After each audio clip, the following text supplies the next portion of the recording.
sometimes it's just plain old depression. But a giant has an end tonight. God said giants do die.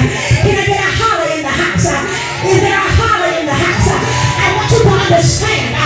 Your giant might look like it's going to conquer you. See, what you have to understand, this passage talks about. See, David had a destiny. See, he was getting ready to become anointed king. And the enemy heard about it. Philistine. Look at your name and say Philistine. It means trespasser. It means something that should not be there. The Philistines are trespassing in your mind sometimes. Thoughts that shouldn't be there. Trespassing in your marriages. Trespassing in your jobs. Trespassing in your relationships. But God said there is a time when we can call on the full extent of the law. Trespassers will be prosecuted.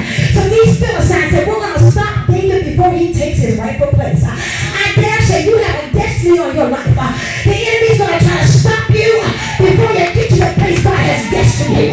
He made up in his mind, if I get one more chance, I'm going to take her out. If I get one more chance, I'm going to bring him down.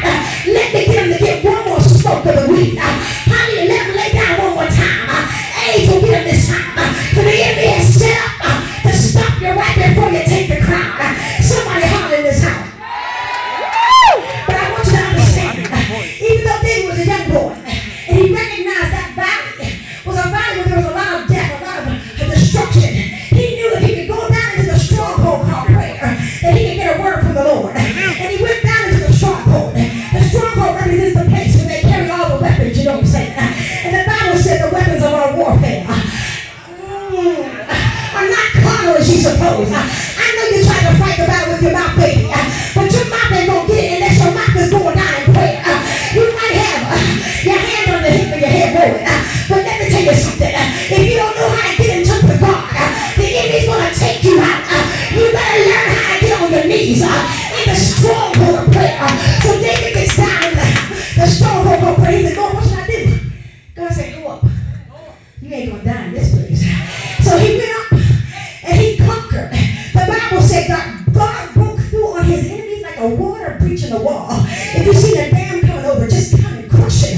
And I want you to understand, God told me to tell you tonight, you don't need another breakthrough. You need God to break through. See, you asked God, he said, I want you to pray till I break through. Because God said, I have an appointment with your enemies. I will visit myself upon them.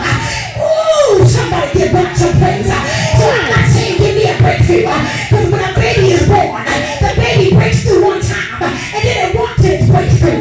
You were already born of the water, some of you. You already had your first breakthrough. Now let God break through. Now let God come in. Now let God do what he wants to do. This time, I'm going to sit back and watch God visit himself upon